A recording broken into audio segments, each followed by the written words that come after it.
This is Democracy Now!, democracynow.org, the War and Peace Report. I'm Amy Goodman with Juan Gonzalez. Well, as Pope Benedict formally steps down today, speculation mounts over who will become the next pope. On Wednesday, Pope Benedict bid an emotional farewell at his last general audience, saying he understood the gravity of his decision to become the first pontiff to resign in nearly 600 years. The 85-year-old pope cited ill health as the reasons for his departure. Addressing an estimated 150,000 supporters in St. Peter's Square, Pope Benedict said he is resigning for the good of the Church. In these past months, I have felt that my strength has decreased, and I have asked God, earnestly in prayer, to enlighten me, and with His light, make me take the right decision, not for my good, but for the good of the Church. I have taken this step in full awareness of its gravity and also its rarity, however, with a profound serenity of spirit. Loving the Church also means having the courage to take difficult and anguished choices, always having in mind the good of the Church and not oneself. I'm also deeply grateful for the understanding, support and prayers of so many of you, not only here in Rome, but also throughout the world. The decision I have made after much prayer is the fruit of a serene trust in God's will and the deep love of Christ's Church. I will continue to accompany the Church with my prayers, and I ask each of you to pray for me and for the new Pope. Pope Benedict's tenure was marked by several scandals, perhaps most notably his handling of sexual abuse scandals in the Catholic Church, including allegations he ignored at least one case of abuse while serving as a cardinal. Documents show in 1985, when he was known as Cardinal Ratzinger, he delayed efforts to defrock a priest convicted of molesting children. Meanwhile, last year he oversaw an assessment from the Vatican that found the largest and most influential group of Catholic nuns in the United States had, quote, serious doctrinal problems because it had challenged the Church's teachings on homosexuality and the male-only priesthood, among other things. More recently, Italian news sources say an investigation by 3 cardinals into leaked Vatican documents show rampant corruption in the Vatican ranks. For more, we go to San Francisco, where we're joined by Matthew Fox. He's the author of over 24 books, most recently, The Pope's War, why Ratzinger's secret crusade has imperiled the Church and how it can be saved. He's a former Catholic priest who was first stopped from teaching liberation theology and creation spirituality by then Cardinal Ratzinger. Fox was then expelled from the Dominican order to which he belonged for 34 years. He currently serves as an Episcopal priest. Matthew Fox, welcome to Democracy Now! Can you first respond to the Pope stepping down and the significance? Well, thank you, Amy and Juan. I really appreciate your journalism. It means a lot to a lot of us. Yeah, I think I'll take the Pope at his word here when he says he's tired. I would be tired, too, if I left as much devastation in my wake as he has, first as Inquisitor General under the previous Pope. He brought the Inquisition back, and it's true, I was one of the theologians expelled by him, but I list 104 others in my book, and it keeps growing. The list keeps growing. So that's how history will remember this man as bringing the Inquisition back, which is completely contrary to the spirit and the teachings of the Second Vatican Council, which was an effort to reform the Church. So I think he's stepping down because he can't take it anymore. It's become a viper's nest there, obviously, the Vatican is. I really think that, as a theologian, I see the Holy Spirit at work in all this. I think that the Catholic Church, as we know it, the structure of the Vatican is passé.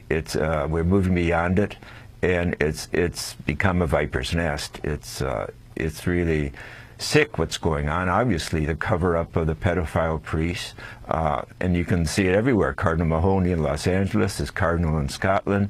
Cardinal Law, who was elevated after he left Boston, given a promotion, running a 4th century basilica in Rome.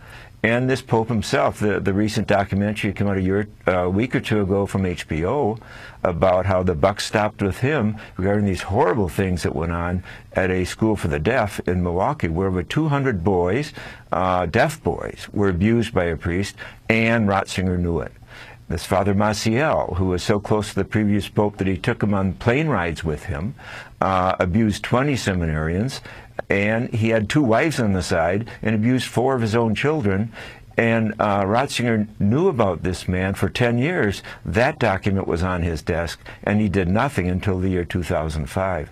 So history and cheerleading of popes, what I call papalolatry, will not cover up the facts. This has been the most sordid 42 years of Catholic history since the Borgias. And as I say, I think it's really about ending that church as we know it. I think Protestantism, too, needs a reboot. I think all of Christianity can get back more to the teachings of Jesus, a revolutionary around love and justice. That's what it's about. And that's why there's been such fierce resistance all along from the right wing. The CIA has been involved in the, especially with Pope John Paul II, the decimation of liberation theology all over South America, the replacing of these heroic leaders, including bishops and cardinals, with Opus Dei cardinals and bishops who are, well, frankly, it's a fascist organization, Opus Dei is. It's all about obedience. It's not about ideas or theology. They haven't produced one theologian in 40 years. They produce canon lawyers and people who infiltrate where the power is, whether it's the media, the Supreme Court, or the FBI, the CIA, and finance, especially in Europe. Well, so I'd like to ask you it's been a very sordid mess that's been going on. In some of your writings, you have raised the point of view that both Pope Benedict and his predecessor John Paul were actually leading a schism, and that in fact that they were attempting to overthrow the decisions of the Second Vatican Council. But for many Americans who are no longer familiar because they're young, they don't know about the impact of the Second Vatican Council and Pope John XXIII. Could you give us the broader historical movement that's occurred here? Yes, Pope John XXIII called the council in the early 60s, and it brought together all the bishops of the world and the theologians, many of whom had been under fire under the previous papacy, Pope Pius XII. And it definitely was a reform movement, and it gave inspiration to the poor, especially in South America. And after the council, the movement of liberation theology, which had a principle of preferential option for the poor, this really took off, and it created base communities, which was a new way of doing church, where everyone had a voice, not just the person at the altar. And this non-hierarchical, this far more horizontal and circular approach to Christianity and to worship was a big threat, of course, to certain people in Rome, but it was even a bigger threat to the CIA.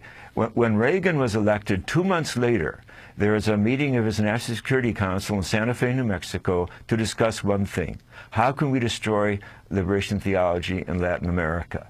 And they concluded we can't destroy it, but we can divide the church.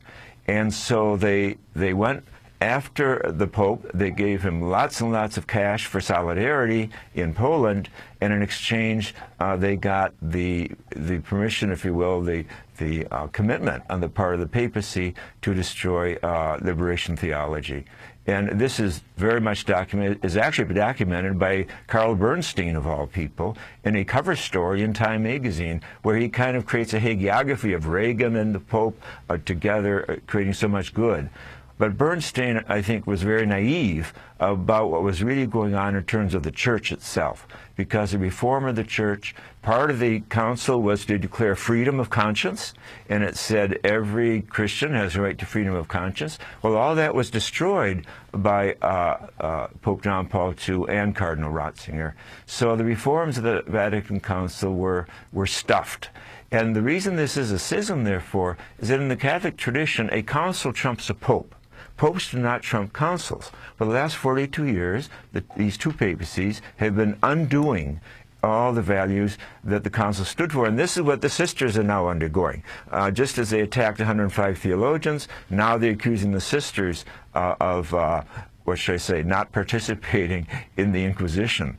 And God bless these sisters, the nuns on the bus, and so many of us know them because they have been on the front lines carrying out the values of Vatican II, especially values of of justice and peace work and working with the marginalized.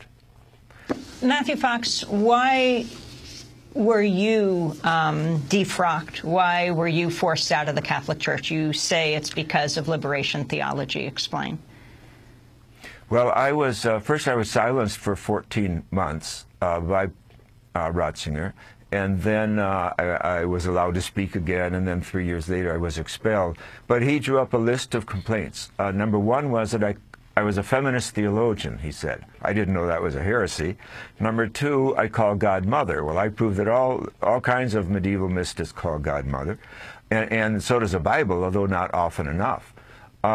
Number three, I prefer original blessing to original sin. I wrote a book called Original Blessing, in which I prove that original sin, Jesus never heard of it. No Jews ever heard of it. How can you build a church in the name of Jesus on a concept which is 4th century A.D., that is original sin? You know what else happened in the 4th century besides original sin ideas is the church inheriting the empire. If you're going to run an empire, original sin is a real fine dogma to promote because it makes everyone confused about why they're here, and so they get in line much more efficiently.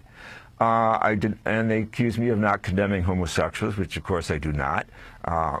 Obviously, God intends homosexuals, or there wouldn't be 8 to 10% of our population all over the world with this special grace.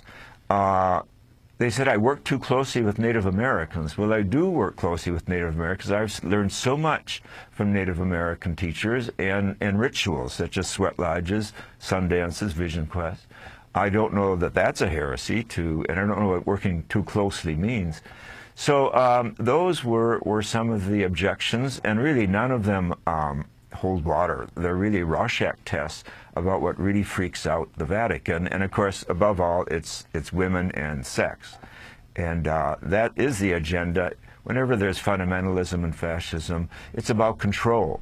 That's why the Vatican, the Taliban, and Pat Robertson have this in common. They're all freaked out by the possibility of bringing the divine feminine back, and with it, of course, the equal rights of women. And the current the scandals that have been rocking the Vatican and the entire church, obviously the pedophile scandals in recent years, but also the corruption scandals within the Vatican itself. There's this report that has been produced by a group of cardinals investigating some of the corruption, but they're not going to release it until the new pope is named. Your sense of whether any of this had to do with the Pope's decision to resign? I'm sure it did. I was actually told that when he received the report and looked at it, 6 hours later, he announced he was resigning, and he put it in a safe and said the next Pope can deal with this. So I think it's pretty clear that there is a connection. But again, it was building up. I mean, as you say, there's been, and there's a lot more going on there behind the scenes than the press has yet learned, I can assure you.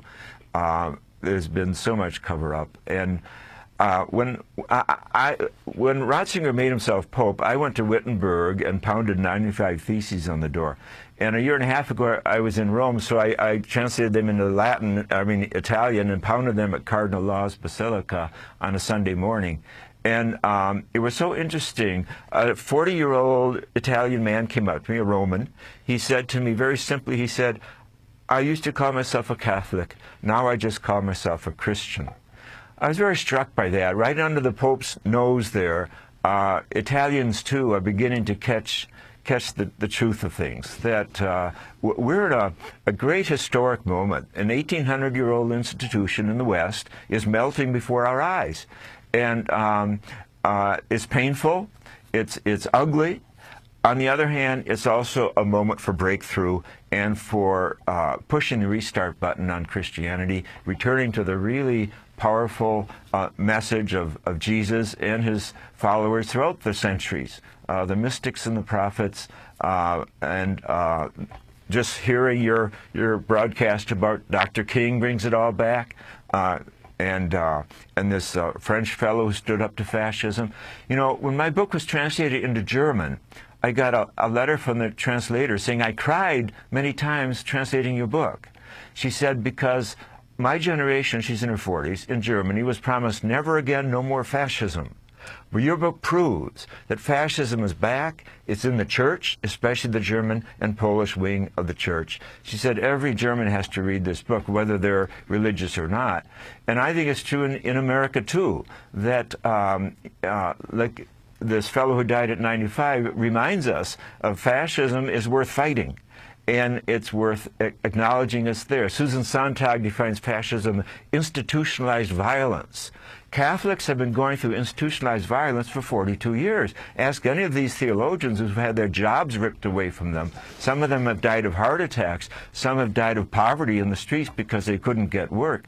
But of course, talk to these young people who were abused by priests, and then the cover-up was put into place by people like Ratzinger, who protected the institution at the expense of every one of these children. And Jesus has something to say about that. Put a millstone around your neck and throw yourself in the water. I think that's what Cardinal Ratzinger's confessor should tell him to do in symbolic terms before he meets his maker. I think he has some reparation to do, at least internally, before he leaves the scene.